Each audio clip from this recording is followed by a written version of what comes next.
ኢትዮጵያ ዘመናዊ የዲሞክራሲ ስርዓት መከተል ከጀመረችበት ከ1987 ዓ.ም ጀምሮ 6 ሀገራዊ ምርጫዎችን አድርጋለች። ይኸውም በ1987 ዓ.ም፣ በ1992፣ በ1997፣ በ2002፣ በ2007 እና ከለውጡ በኋላ የተካሄደው የ2013 ሀገራዊ ምርጫ ይጠቀሳሉ።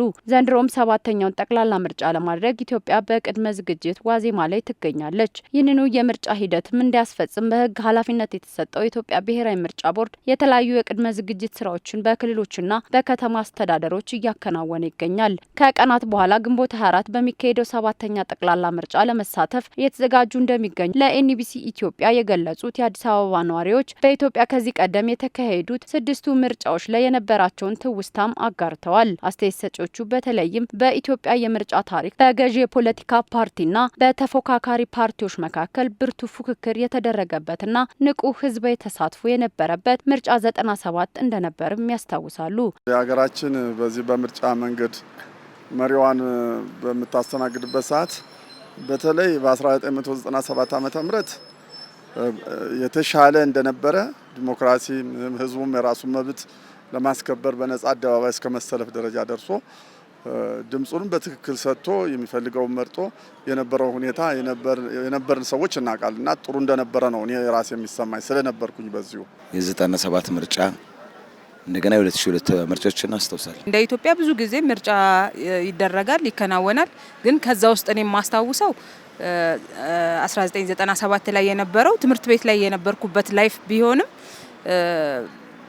ብዙ ተፎካካሪ ፓርቲዎችም የነበሩበት ያኔ የነበረውን እለት አረሳም። 97 ላይ የመወናበድም ጉዳይ ነበረ፣ ያለ መብሰልም ጉዳይ ነበረ።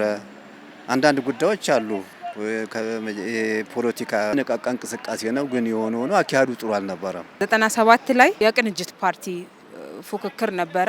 በዛ ሰዓት የሆነውንም ነገር የምናውቀው ነው። ብዙ ዋጋ ያስከፈለም ስለነበረ ሞር ከነበረው ያንን ጊዜ አረሳውም። ቅንጅት የሚባል ፓርቲ ነበረ።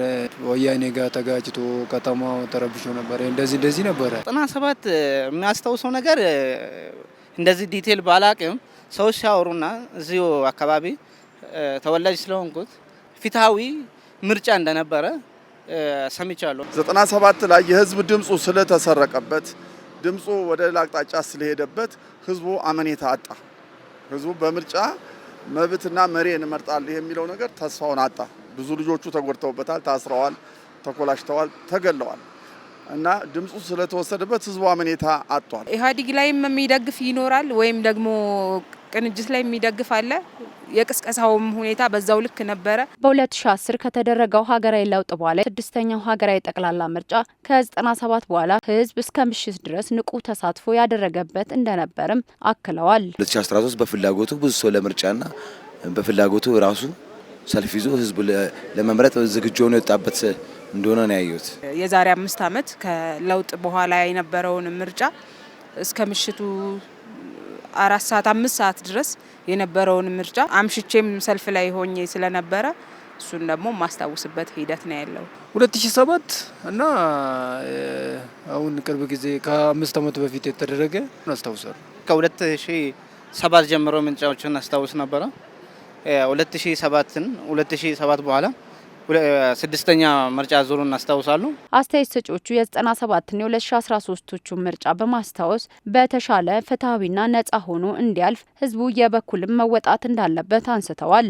ለ7ኛው ጠቅላላ ምርጫ የሚወዳደሩ የፖለቲካ ፓርቲዎችን በአደባባይና በመገናኛ ብዙኃን የሚያደርጉትን የምረጡኝ ቅስቀሳ ሁኔታም እየተመለከቱ እንደሆነ አጋርተዋል። አዲስ አበባ እንግዲህ ተፎካካሪ ፓርቲዎችም ገዢውም ቅስቀሳ እያደረጉ ነው። መልካም ነው። ምርጫ ፍሪደም ነው። ማንም አያስገድድሽም። ቅስቀሳ ላይ ነበሩ ሁሉም። እኔ ካርድ ያወጣውም በዲጂታል ነው፣ በኤሌክትሮኒክስ ነው ያወጣሁት። ሀገሬን እኔን የሚወክላል እኔ ሀሳብን ያቀርባል የሚለው ለመመረጥ እኔ ዝግጁ ነኝ።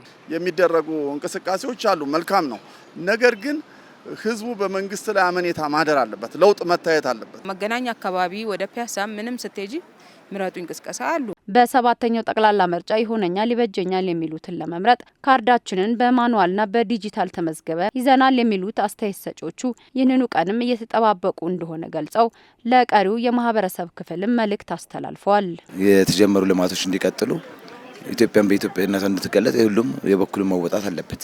ግዴታ መመረጥ አለባቸው፣ ወካዮቹን መመረጥ አለባቸው የሚል መልእክት አስተላልፋለሁ። በያዘው ካርድ የሚመስለውን ያመነበትን ፓርቲ መምረጥ አለበት። ከዛ በኋላ እንግዲህ የራሱን ፋንታ ተወጣ፣ ተቆጣጣሪዎች ይኖራሉ። ያ ሌላ ፕሮሰስ ነው። እኔ ነገ እንደዚህ ሆንኩኝ ተበደልኩኝ ምናምን ብዬ ለምለው ሁሉ ነገር ዲሞክራሲያዊ በሆነ መልኩ እድሉ ተሰጥቶ ማንም ሰው መምረጥ የሚችልበትን ማንዴት ተሰጥቶ በሩ ተከፍቶለት አልገባም የሚል ሰው ካለ ሌላ ጉዳይ ነው። ካርዱን ወስዶ የሚመርጠውን ይሆነኛል ይበጀኛል የሚለውን ዲሞክራሲያዊ በሆነ መልኩ መምረጥ የሚችልበት እድሉ ስላለ እኔ ካርዱን ይዛቸው አትቀመጡ